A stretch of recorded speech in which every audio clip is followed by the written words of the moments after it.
tout le monde, bienvenue au podcast Énergie. Aujourd'hui, on a reçu Louis Boulay qui nous a parlé de son entreprise. C'est un gars très volubile, hein, vraiment? Très volubile. Je vous dirais que je pense qu'on aurait pu avoir 2 questions, Ouais. ça aurait suffi, mais non, ça a été vraiment intéressant, vraiment une belle entrevue. Je pense que Louis, écoute, va falloir le réinviter pour une deuxième entrevue. Là, il y avait tellement de choses à dire. Allez voir ça, ça en vaut la peine. Puis tu sais, parce que c'est ça, il nous a parlé beaucoup de toute son entreprise, l'historique aussi. Puis tu sais, derrière les bas de Boulay, tu sais, vous entendez les bas de Boulay, mais des fois, vous savez pas d'où ça part, c'est quoi le cheminement, puis tout ça. Vous allez tout apprendre ça dans le podcast. Fait que bon podcast, tout le monde. Le podcast d'aujourd'hui est une présentation et une production du gym GPS Énergie, une entreprise locale. Je peux en parler, je travaille là. Une entreprise... Tu travailles là, toi? Ben oui, je travaille là. C'est pour ça qu'on te voit tout le temps ici. Non, on est au service de la population. Vous avez besoin de programmes d'entraînement individualisés, vous avez besoin vous voulez suivre des cours de groupe. Ouais. Vous êtes à la bonne place, on est la référence dans la région. Oui, même cours de boxe aussi. Là, Oui, qu'on fait, très bon cours de boxe, on fait vraiment ça, le fun. Sylvain. Moi, j'aime beaucoup. ça, en tout cas. Moi, je peux confirmer, là, c'est des très bons cours. Puis, le podcast aujourd'hui est produit aussi par Zanicom. On est une agence de marketing numérique. On est là pour aider les entreprises à rayonner sur le web. Et c'est nous autres qui produisons le podcast aujourd'hui. Et il y a aussi notre ami Emmanuel Latasse.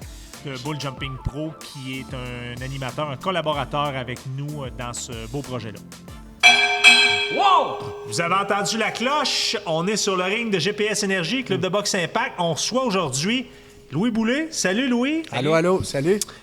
Écoute, Louis, un gars natif de la région, d'une famille très connue de la région, la famille Boulay, qui est propriétaire de l'entreprise Boulay. Beaucoup te connaissent. Je ne sais pas s'il n'y a pas de monde qui ne vous connaît pas. J'aime mieux dire ça de même, là. Mais j'aimerais ça si tu es capable de te présenter un petit peu juste pour peut-être les quelques auditeurs, je dis bien les quelques auditeurs qui ne vous connaissent pas. Ben, écoutez, je suis originaire de Saint-Tite. Ça, la majorité des gens le savent. La compagnie chez nous, c'est mon grand-père qui a parti ça en 1933. Lui était comptable dans une compagnie de chaussures à Québec, dans le temps. Une compagnie de chaussures qui venait de fermer ses portes parce que c'était dans le temps des années 30, là où il y a eu à un moment donné une grosse dépression, une récession. À ce moment-là, il a été approché par un groupe d'hommes d'affaires ici à Saint-Tite pour partir une entreprise de chaussures. Puis on dit, bon, mais lui, il a les connaissances. Il s'est emmené ici. Puis c'est là que ça a parti. C'est une entreprise de chaussures. Ils avaient acheté la bâtisse qui était une ancienne école à Saint-Tite. OK.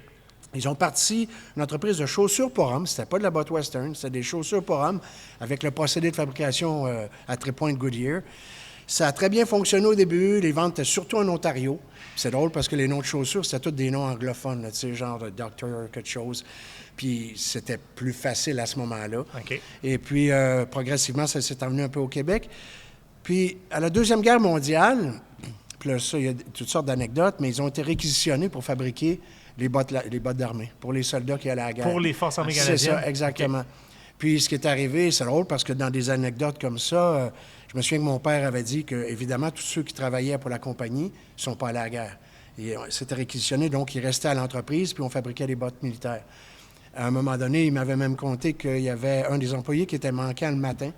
Sa femme a appelé mon père, puis elle a dit « Mon mari vient d'être ramassé par les MP. » Il est parti, ils l'ont emmené à la guerre, puis qu'est-ce que vous pouvez faire pour le ramener? Je me souviens que mon père avait dit, il avait fait un coup de fil, puis il avait dit, cet employé-là, il est nécessaire à la production. S'il n'est pas revenu à 8 heures à matin, on ne pourra pas produire aujourd'hui.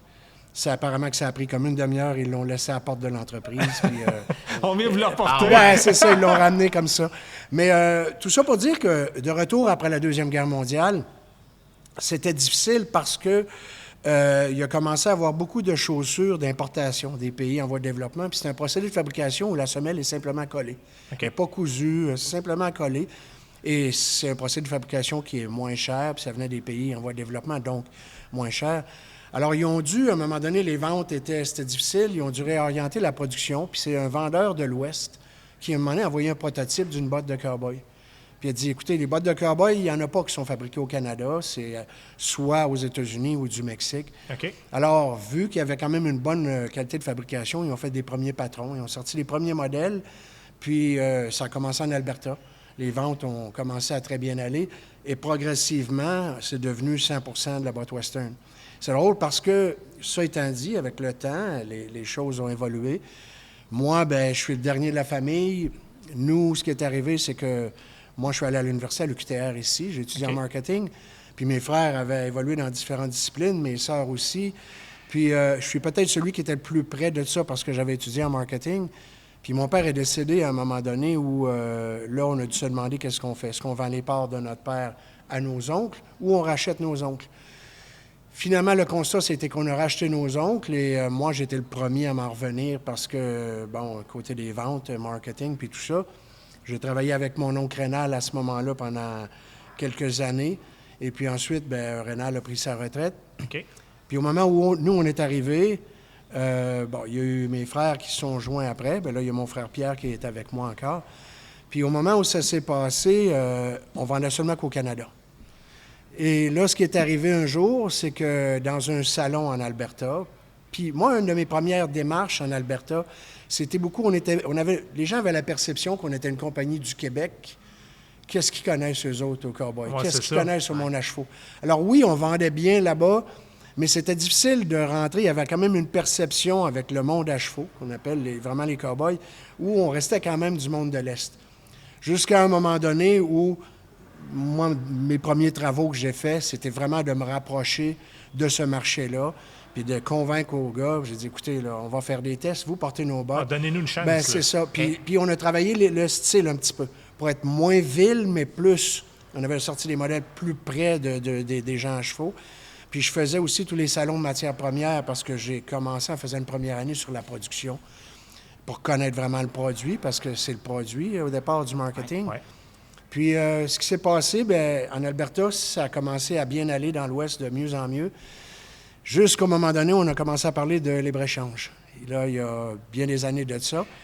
Et à ce moment-là, il y avait... Les compagnies américaines payaient environ 22 pour rentrer au Canada et nous, on payait à peu près 5 pour rentrer aux États-Unis. OK. Mais on n'avait pas de vente américaine. Nos ventes, c'était au Canada. Au Canada uniquement. J'ai des concurrents américains qui m'ont dit à un show à un moment donné, un show à une foire, qui m'ont dit vous allez disparaître de la map. On va vous noyer, on va inonder le marché ici, vous allez disparaître complètement. Là, ce que ça fait, c'est comme tu te fais narguer un peu, puis effectivement, bon, leurs prix vont baisser, il va se passer quelque chose. Alors, je dis, bon, si eux rentrent ici, il faut qu'on rentre aux États-Unis. Alors, on n'a pas le choix de rentrer aux États-Unis. Tu frappes chez nous, je vais frapper chez Ben, vous. c'est ça. Alors, c'est là que vraiment que j'ai commencé les premiers efforts à aller aux États-Unis. Les premières fois que je suis allé dans des trade shows là-bas. Puis là, ben, tu connais pas autant le marché là-bas. Qu'est-ce qui se passe? Ça fait de ça longtemps. Puis finalement, ben, ça a fait en sorte qu'on a développé aux États-Unis. Le timing était bon parce que oui, eux ont rentré plus fort au Canada, mais on s'est quand même bien positionné au Canada parce que, bon, j'ai des tests de laboratoire, entre autres, qui prouvent qu'on a la meilleure semelle de cuir au marché. OK. J'achète mon cuir à semelle en Europe, pas au Mexique, ce qu'eux font, surtout au Mexique. Okay. Les bottes américaines, ce que les gens ne savent pas, c'est que la majorité des compagnies américaines, à au moins 95 sont fabriquées en Chine ou au Mexique. OK. La qualité des cuirs au Mexique, c'est pas la même chose. Il y a beaucoup de travail bien fait, ils vont flatter, etc. Ils font une belle job de finition. Mais les matières premières, qui sont plus coûteuses, il y a une raison pour le coût de ça. Souvent, même moi, je prends mon stock en Europe, des choses comme ça. Aussi au Mexique, je néglige pas. Aux États-Unis. Puis il y a des cuirs, exemple, que j'essaie de reproduire au Mexique, que je ne suis pas capable, parce qu'il y a des cuirs américains où ils vont injecter beaucoup d'huile dans le tannage et beaucoup de cire. Okay. Au Mexique, ils ne font pas ça parce que ça coûte trop cher. Ouais, alors, ils font une finition de surface. Alors, c'est pas le même produit. Mais le premier client que j'ai ouvert au Texas, il me dit, écoute, je vais te commander 24 paires, puis c'est des ranchers qui vont les porter, des ranchers d'ici. Puis il dit, si les tests ne sont pas concluants, ben on se dit, on serre la main, c'est fini. Puis moi, dans ce temps-là, je leur dis, félicitations, j'adore les gens qui abusent des bottes. Parce que c'est eux autres qui vont tester vraiment, tu sais. Puis ça a développé comme ça avec le temps, puis c'est là où on en est aujourd'hui. Puis tu sais, là, tu parlais parce que moi, je suis un gars de marketing, fait que ça m'interpelle quand même. Fait que toi, ton marketing, tu l'as pas fait comme... C'est pas de la publicité, c'est vraiment dans des shows, des choses comme ça. Puis c'est les tests aussi que c'est un gros point. On parle tout le temps des 4 P en marketing, où ce que tu as le produit qui est très important, parce que c'est la base de tes choses. Tu as la publicité. Bon, publicité, ça prend des gros moyens. Puis il y a des compagnies que je nommerai pas nécessairement, mais qu'un peu tout le monde connaît, qui sont fabriquées en Chine, au Mexique, mais eux sont arrivés avec des financiers en arrière, avec beaucoup d'argent, puis on dit on rentre ici, puis on développe le marché. Alors, ils ont des billboards, ils ont tous les cowboys, les champions de rodéo qui commanditent, qui, en passant, beaucoup de ces cowboys-là qui sont commandités par d'autres compagnies, il y en a plusieurs que je sais qui portent de nos produits. Okay. Ah ouais, en plus. C'est ça. Ça, c'est les clients américains qui me l'ont dit. Mais, puis tu as le pipeline, qui est le réseau de distribution. Et puis, là, ce que ça devient difficile, c'est que nous, on n'avait pas nécessairement les moyens de faire la publicité beaucoup. Alors, ce qu'on a travaillé beaucoup, c'est le bouche-à-oreille, mais c'était beaucoup le produit qu'on a mis de l'avant. Mais on a fait une stratégie parce que tu as le prix aussi, qui est le dernier P de tes 4 P de marketing. Alors, nous, on est arrivés, puis il faut penser que pour bien des Américains, le Canada, c'est loin. Là. C'est beau, les États de New York, Vermont et tout ça. Les États du Sud, c'est loin. Là. Oui, c'est loin le Canada. Puis là, finalement, au départ, quand on commençait à vendre, j'avais déjà fait ma stratégie. Je voulais pas me faire dire, un, c'est quoi le dollar canadien? Deux, c'est loin, ça, le Canada, ça va me coûter une fortune en transport. Ouais. Alors, notre première stratégie qu'on a faite, c'est j'allais dans les trade shows, puis les gens me disaient, ouais, mais c'est le dollar canadien, on ne connaît pas ça. Je dis, non, ma liste de prix est faite en dollars US. Bon, ça, c'est correct, ça paraît simple. Ouais, mais ça va me coûter, les douanes, papier de douane, puis tout ça. Non, les bottes sont expédiées à partir d'un endroit qu'on avait loué un entrepôt qui était upstate New York, là, qui était dans le nord de l'État de New York. Alors, je dis, non, les bottes sont déjà stock aux États-Unis. Ce qui n'était pas totalement vrai parce qu'on faisait un shipment qui était consolidé jusque-là, puis là, on avait une compagnie qui redistribuait. Alors, on avait fait ça. Alors, je dis, non, les bottes sont déjà aux États-Unis. Ah, OK. Ouais, mais le transport va me coûter une fortune. Je dis, non, free freight.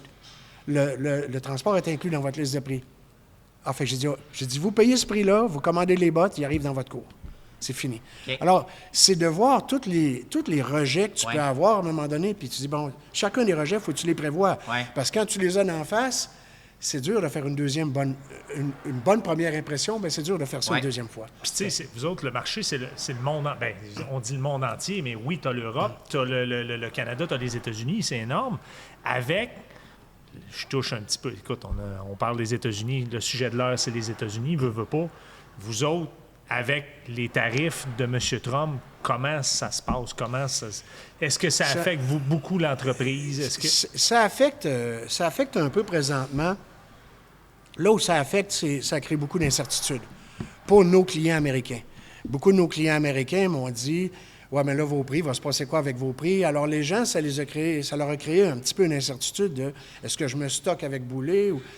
Et puis, ça, ce qui n'a pas aidé aussi, c'est qu'en venant de la pandémie, on manquait de monde. Comme toutes les compagnies, on était short staff, on manquait de monde. Puis, on est tombé à peu près 3-4 mois en retard dans nos livraisons. Alors, ça a fait en sorte que maintenant, on a perdu un peu d'espace de tablette aux États-Unis, malgré que plusieurs de mes concurrents étaient dans la même situation, mais on a perdu un peu d'espace de tablette. Là, comme on revient, qu'on réussit à se rattraper, bien là, il y a ça, les tarifs. Puis là, ça crée de l'incertitude. J'ai encore des représentants aujourd'hui qui me disent, là, qu'est-ce qui se passe avec nos prix? Il ne faut pas oublier que les tarifs présentement que Trump a mis en place, c'est sur environ 10 % des produits qui sont exportés. La majorité des produits qui sont exportés, là, on exclut évidemment, là où on est frappé, c'est l'acier, l'aluminium, le bois d'œuvre, et puis, je pense, le COP aussi. Oui, je pense. Mais autre que ça, tous les produits qui sont sous le libre-échange ne sont pas affectés encore. Le libre-échange va être renégocié l'année prochaine, mais il y a encore 16 ans, cet accord de libre-échange-là. Il est renégocié aux 6 ans. Et puis, ça prend un accord. Personne ne peut changer l'accord du libre-échange de façon unilatérale. Par contre, avec Trump, c'est tout le temps embêtant parce que lui, il invoque toujours une cause nationale où ça peut changer. Alors, présentement, on n'est pas impacté. Il y a des contre-tarifs du Canada. On n'est pas impacté non plus par ça parce qu'ils ont pointé davantage des produits finis que des matières premières. Alors, pour l'instant, on n'est pas impacté, mais il reste que l'insécurité que ça a généré fait en sorte que plusieurs clients ont comme ils ont mis les freins un petit peu. Alors, le marché américain, c'est un petit peu plus difficile. En termes d'animosité, parce que je vais tomber peut-être sur un autre côté, il y a des gens qui me disent « Ah, ben là, aux États-Unis, on se sent plus aussi le bienvenu. » Ça, pour nous, c'est pas du tout. J'ai pas de problème avec ça. Puis la majorité des Américains savent que les bottes qu'ils portent, si c'est d'une compagnie américaine, sont fabriquées au Mexique ou en Chine. Fait qu'il y a même présentement de l'animosité envers la Chine présentement. Je parle des Américains. Je parle de l'animosité de façon pacifique, là, mais un petit peu de rejet là, de ce qui vient de la Chine face aux Américains. Alors, on est quand même... j'arrive d'ailleurs du Texas, j'étais là il y a 2 semaines, et puis Tout le monde est très sympathique. Tout le monde... C'est sûr qu'il ne faut pas que tu rentres dans un débat parce que c'est polarisé Ah, non, aux mais non, États-Unis. ouais, c'est ça. c'est Puis ça, entre ça. eux, ils s'astinent. Fait que moi, je ne rentre pas dans ces sujets-là. Non, c'est ça, parce que là, ça crée de l'animosité pour arriver. Ben, écoute, il y a un de mes représentants qui me dit il y a un produit exotique d'autruche que je vends au Canada, mais que présentement, je ne vends plus aux États-Unis parce que j'avais des problèmes avec US Fish and Wildlife un peu. Puis il me dit, bon, mais si vous devenez un 51e, c'est pas lui qui me l'a dit. Lui, il m'a dit, est-ce qu'on va pouvoir avoir de l'autruche? Moi, je lui ai dit en farce, ben oui, regarde, on va peut-être être le 51e État. On va pouvoir t'envoyer de l'autruche. Mais moi, je l'ai dit en blague. Ouais. Puis là, lui est parti à rire parce qu'il sait que je partage Que c'est pas une nécessairement farce, ses c'est pas opinions. sérieux, là. Mais je me lance jamais dans des débats politiques avec des clients. Puis ça donne rien parce que quand même, tu essaies de les convaincre. Moi, je n'ai pas à convaincre personne. Il fut un temps, pendant le temps de la guerre en Irak, où le Canada avait décidé de ne pas suivre à un moment donné. J'avais des clients qui m'avaient demandé de leur écrire une lettre leur disant que la famille Boulay favorisait les efforts de guerre, puis que le Canada devrait suivre, etc. Je leur ai répondu, j'ai dit, écoutez, moi, ça n'a aucune importance, qu'est-ce que moi ou ma famille pense de ces guerres-là. Moi, c'est une décision de mon gouvernement, j'ai rien à y voir. Non, exactement. Puis là, il me disait, ouais, mais nos clients sont un petit peu choqués parce que vous êtes une boîte canadienne, les Canadiens ne suivent pas. J'ai dit, écoute, j'ai dit, à l'heure où on se parle, il y a des rallyes en Alberta pour la guerre. Puis j'ai dit, il y a des rallyes en Californie, qui est un État, on se le rappelle, qui est à peu près aussi grand, sinon plus grand que le Canada, en termes de population. Ouais. Il y a des rallyes contre la guerre. Alors, tu veux que je fasse quoi? Là, Non, tu, c'est là ça. tu vas être choqué après le monde de la Californie parce qu'ils font des marches, je parle des rallyes, Ouais, mais ouais, des c'est marches contre la guerre. J'ai dit, ici, il y a des places où ils en font pour la guerre. J'ai dit, tu sais, je veux dire, en Amérique du Nord, là, les États-Unis puis le Canada, on tourne pas mal, on est pas mal imbriqués quand même déjà, là. Fait que j'ai dit, il y a plus de monde en Californie qui sont contre la guerre, probablement, qu'au Canada. Fait que là, regarde à travers les États-Unis, là. c'est Regarde ça. pas seulement ici, puis on ne parlera pas de l'État de New York, parce que les États-Unis sont divisés aussi beaucoup, le Midwest, puis la côte Est, puis la côte Ouest. C'est très différent. Puis si tu regardes la géographie du Canada et des États-Unis, Montréal, New York, tu sais, ça descend comme ça. Toronto, Chicago, ça descend comme ça. Les prairies, puis le Dakota du Nord, du Sud, l'Alberta, le Montana, Wyoming, puis la côte Ouest, la Colombie-Britannique avec la Californie, l'Oregon, Washington, c'est très, très similaire du Nord au Sud. OK. Hey, moi, j'ai une question. J'aimerais ça revenir peut-être un petit peu en arrière parce qu'on a parlé tantôt que au début, la vocation de l'entreprise, c'était des chaussures pour hommes. Ouais. Puis ça s'est transformé tranquillement en bottes. Est-ce qu'il y a une raison pour ça? Puis dans le fond, c'est à peu près à partir de quelle année que ça s'est transformé? Bien, comme je disais, c'était au retour de la Deuxième Guerre mondiale, parce OK. que là, il a commencé à avoir des chaussures importées qui rentraient avec OK. des prix plus bas. Puis c'était très difficile de vendre les chaussures de haut de gamme. Ça existe encore des chaussures de haut de gamme, mais le marché est de plus en plus petit. Alors c'est là, puis la botte Western a tellement bien pris que finalement, ils ont délaissé la chaussure. OK. Ce qui est drôle aussi, c'est que Parce que- dans la botte Western, il y a des cycles. Bon, on a un marché de base qui est la botte de cowboy, puis je parlais tantôt que je suis allé en Alberta parce que je voulais travailler pour développer davantage le marché avec le monde à chevaux. Parce que la botte Western a des cycles de mode OK. qui ont toujours été aux 7-8 ans ou 10 ans, où ça tombe bien la mode, les bottes Western, puis à un moment donné, après, ça devient tranquille. Fait que nos ventes faisaient un peu comme une courbe, comme ça. OK. Là, mon but, c'était dans le creux des vagues. Le haut des vagues, bien, on refusait d'ouvrir des clients. Puis dans le creux des vagues, bien, des fois, c'est difficile. Alors, moi, je m'étais dit, il faut qu'on nivelle, puis il faut remplir le creux des vagues. Le marché du monde à chevaux, c'est une clientèle qui est stable, qui porte des bottes, non seulement qui les porte, mais pas seulement que le samedi pour aller danser, Ah, mais c'est qui tous les les porte jours, là, c'est à tous tous les les jours. jours. Puis Ils c'est un vivent outil de avec ça dans les travail, pieds, en oui. fait. C'est un outil de travail, ils en abusent. Alors, ils en ont besoin de s'enracheter. Fait qu'à ce moment-là, bien, c'est là qu'on a travaillé ça pour monter un peu ce niveau-là. Puis, ce qui est arrivé pour aussi contrebalancer ça, on s'est dit, pourquoi est-ce qu'on ne fait plus de contrats militaires? Pourquoi est-ce qu'on ne fait plus de chaussures de police? Et à ces années-là, on a recommencé à soumissionner OK. pour les contrats militaires. On a OK. fait plusieurs contrats militaires. D'ailleurs, en Afghanistan, les soldats canadiens qui étaient là portaient des bottes boulées. OK. On a fait plusieurs contrats militaires. On a recommencé à faire, jusqu'à là pas longtemps, on était le fournisseur officiel pour OPP, qui est Ontario Provincial Police, la police OK. provinciale d'Ontario. Et puis, on fait de la chaussure un petit peu pour la Sûreté du Québec, pas beaucoup. Mais on fait différents départements. En Colombie-Britannique, on en fait pour des corps policiers. OK. Pour la GRC, on fait des contrats. Présentement, on a fait une chaussure habillée, d'ailleurs, pour les officiers de la GRC. On fait aussi présentement un bottillon pour la GRC. On fait... écoute, pour la GRC, c'est ça, on a fait plusieurs contrats. OK. Alors, puis pour l'armée, on fait aussi encore tous les souliers d'officiers, des officiers féminins. OK. De l'armée de terre et la marine. Alors, on a plusieurs contrats. On fait toutes les bottes de cadets présentement. Les cadets de l'armée au Canada, OK. c'est pas vrai. Je dis toutes. On en fait à peu près 80 Fait que Les c'est bottes de plus cadets. que juste les bottes Ben, c'est ça, western. tu sais, on, Exactement. on connaît Boulet avec les Présentement, bottes western. Puis c'est drôle parce que ça m'amène, parce que moi, ça devient juste que j'y pense pas tout le temps, mais juste avant la pandémie, on a sorti une ligne qu'on appelle la ligne classique, qui sont des modèles inspirés des patrons militaires qu'on a. OK. Puis ça, c'est un marché plus de ville. C'est une bottine lacée.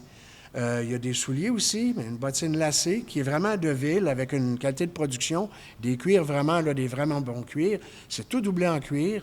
Puis on a sorti ça juste avant la pandémie. Là, comme la pandémie était là, bien, c'est tombé un peu à l'eau. À mort, ouais, c'est Puis ça. en revenant de la pandémie, je vous ai dit tantôt qu'on était en retard de 3-4 mois de livraison. Ouais. Alors, j'ai laissé ça de côté. Je ne pouvais pas m'en occuper. On vendait de la botte western. Et là, on recommence à relancer ce programme-là. OK. Puis là, j'ai des clients comme là, j'ai un client de Toronto qui commence à en acheter. C'est un marché plus vraiment de ville, là. C'est une botte de ville, carrément. OK. Et on recommence à mettre un peu d'énergie sur ce programme-là. C'est drôle parce que finalement, on revient des sources, on ressort des choses des vieux patrons. Et ça fait des bottines vraiment là qui sont un aspect là, rustique de ville, là. Mais même, Louis, toi, tu es dans l'entreprise depuis 87, milieu Mon des Dieu, années 80. Fin 87. Mais combien, à l'heure actuelle, mettons, il n'y a pas juste toi puis voyons, Pierre, excuse-moi. Pierre, c'est ça. Puis Pierre qui est dans l'entreprise. Est-ce qu'il y en a d'autres membres de la famille Boulay dans l'entreprise? Écoute, à un moment donné, puis ça, c'était évidemment avant la pandémie, puis tout ça, à un moment donné, il y a eu la fille de Pierre qui est venue, Jenny, qui avait étudié aussi à l'Université Laval en Ouais. marketing. Puis il y avait la fille, le garçon de mon frère Jean, qui avait étudié en comptabilité. Et puis, lui avait étudié à l'UQTR, je pense. Et puis, lui est venu pour s'occuper des finances, que mon frère s'occupe davantage. Pierre s'occupe davantage des finances côté personnel. Moi, je m'occupe davantage du produit, puis du marché, puis OK. tout ça. Puis de superviser la qualité, etc. Puis des approvisionnements aussi, où on prend nos cuirs, etc. Alors, eux on a travaillé avec nous deux, avec moi et Pierre, pendant quelques années. Puis, à un moment donné, c'est ça. C'est pas toujours évident. Oui, on est une entreprise familiale. Ouais. On se retrouvait 4 dans la gestion. Moi et Pierre, pour ceux qui nous connaissent, on est relativement en forme. Pierre, je pense a 5 ceintures noires dans différentes disciplines. Moi, je suis au gym 4-5 fois par semaine. Un gros client chez GPS Oui, Énergie, je viens on juste à voit le ça dire. là. traîner souvent. Oui. Puis c'est ça, c'est merveilleux d'ailleurs d'avoir ça ici à Saint-Tite. Là. C'est ça, puis on parle des courses du petit shérif, où je vous lève mon chapeau encore là, de vraiment soutenir ça, puis d'essayer d'élever ça au plus haut niveau. Là. C'est fantastique. C'est des événements qui... Il n'y a jamais eu des événements de cette ampleur-là au niveau là, athlétique ici à Saint-Tite. Puis je dis athlétique, mais même pas, c'est familial. Là. Oui, exactement. C'est un bel événement. Mais c'est ça, fait qu'on s'est retrouvés à un moment donné, on a dit on est 4. On n'est pas prêt à prendre notre retraite, ça va bien, etc. Fait que ce qu'on a dit à un moment donné à Jenny puis à François, qui est le garçon de mon frère Jean, on leur a dit, écoutez, vous avez vécu une belle expérience ici, vous avez... Tu sais, souvent, tu finis avec un baccalauréat à l'université. Les emplois, c'est souvent 3 à 5 ans d'expérience. C'est plus difficile de te placer quand tu sors de l'université. Ouais. Mais avec 3 à 5 ans d'expérience, oups, là, tu es capable. Là. C'est ça. Fait qu'on a dit, écoutez, allez sonder le marché ailleurs. Finalement, ils se sont trouvés des jobs, évidemment, ailleurs. Puis là, Johnny demeure maintenant dans l'Ouest canadien. OK. Puis François, il est à Trois-Rivières, mais il est directeur des finances. Je pense qu'il s'occupe vraiment de toute la comptabilité là, pour une grosse compagnie une multinationale. Alors, on regarde le chapeau pour eux autres. Fait que là, on se retrouve, moi puis Pierre. Côté production, on a une belle relève, il y a une belle équipe. On travaille beaucoup avec des gens à l'interne. Et puis, pour la gestion, écoute, moi, je suis en train de rebâtir un petit peu l'équipe de vendeurs aux États-Unis. C'est pour ça un peu j'étais au Texas aussi il y a 2 semaines. Puis, écoute, c'est là où on en est présentement. Est-ce que Est-ce que, tu sais, c'est qui, Louis, en arrière de l'entrepreneur? Parce qu'on parle beaucoup de l'entreprise et tout ça, mais tu sais, genre, quel genre de personne est? Est-ce que c'est, tu sais, genre, est-ce que ta vie est dans ton entreprise ou il y a autre chose que... Ah, écoute, j'ai toujours été un gars bien sociable. Moi, quand j'étais au secondaire, j'étais dans les scouts. J'étais un des membres fondateurs des scouts à Saint-Tite parce qu'on était dans les premiers.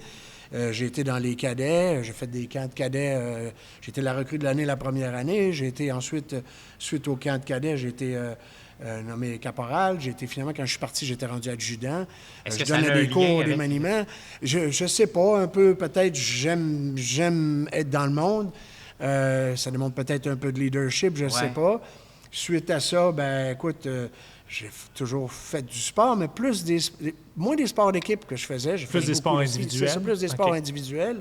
Après, ben, j'ai fait, à l'université, j'ai fait du karaté. J'ai fait de la boxe un petit peu au début. Ensuite, j'ai fait du karaté pendant plusieurs années. Puis c'est drôle parce qu'à un moment donné, ben, j'ai ma conjointe France. On est ensemble depuis... Là, elle ne sera pas contente, mais Plusieurs années. Au-delà de 30 ans. Plusieurs années, puis rassure-toi, Louis, c'est sûr qu'on ne te demandera pas la date que tu es avec. On ne te mettra pas plus dans le trouble que là. C'est ça. Non. Puis, mais c'est drôle parce qu'à un moment donné, puis moi, je lui ai dit, puis ça fait quand même assez longtemps de ça, je lui ai dit, il faudrait qu'on se rapproche, qu'on se trouve une activité de semaine qu'on peut faire le soir ou quelque chose. Puis elle a toujours aimé un peu les chevaux, mais c'est tout le temps comme un peu toutes nous autres. On a fait des randonnées là, à gauche, pas à droite. Moi, j'ai dit, c'est correct. Puis mon père avait des chevaux quand j'étais jeune, mais on n'était pas très... Tu sais, à un moment donné, c'est là, mais c'est plus ou moins, tu sais. Puis j'ai dit, bon, on commence à suivre des cours d'équitation à tous les mardis soirs. C'était notre sortie. Puis l'hiver inclus, là, ça déménage intérieur, on allait là. On finissait, on allait manger une pizza, prendre une bière, puis c'était une belle sortie le mardi. C'est devenu, à un moment donné, vraiment qu'on a commencé à y prendre goût. Puis à un moment donné, j'ai dit, bon, on achète 2 chevaux. On a acheté 2 chevaux, on a continué à suivre nos cours sur nos chevaux. On a passé, de cavalier 1, 2, 3, 4, etc. Puis, donc, on s'est rapproché de ce milieu-là. Puis, mon frère Pierre a suivi, on fait la même chose aussi. Puis, à un moment donné, on a commencé à suivre des cours pour faire l'attrapé du veau au lasso. Puis, à un moment donné, on a fait de la compétition. Pierre en a fait plus que moi. Moi, j'en ai fait un peu. Je pratiquais pas autant que lui a pratiqué. Mais j'aimais ce milieu-là. Puis, ça nous a rapprochés. Puis, ça l'a aussi, c'est drôle, par la porte d'en arrière, donné une crédibilité un petit peu par rapport à ça.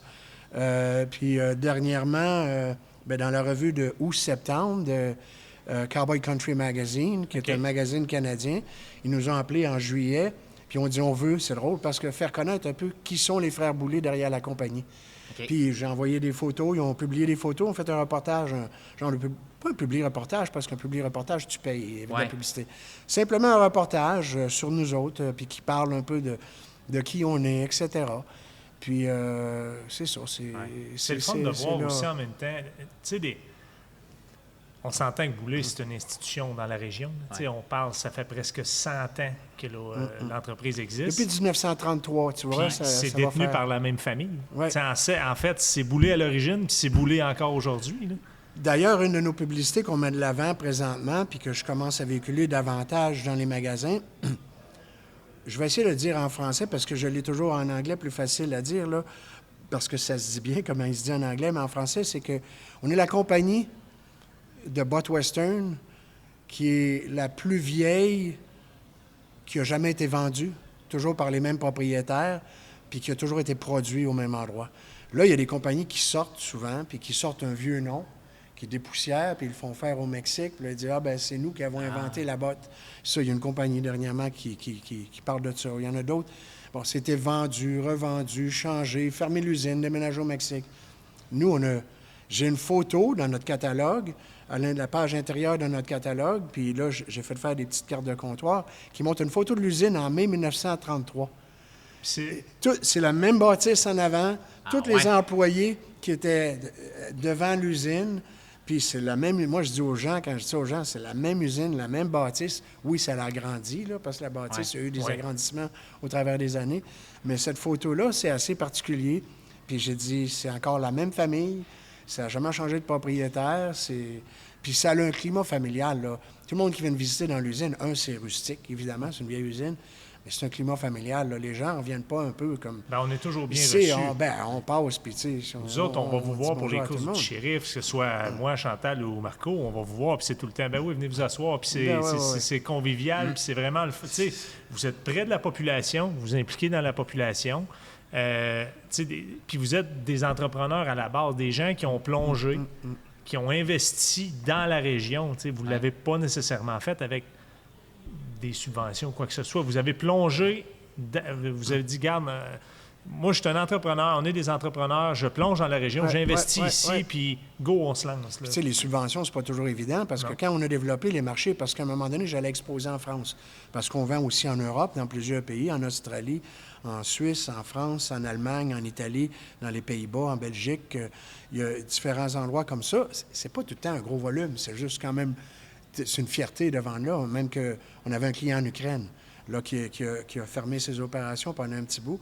Il s'est en allé en Angleterre, mais tout ça pour dire qu'à un moment donné, je faisais des trade shows, des foires, puis je demandais des subventions. Mais beaucoup des subventions, c'était, c'est comme un prêt remboursable avec la business que tu vas faire dans les 3 années subséquentes.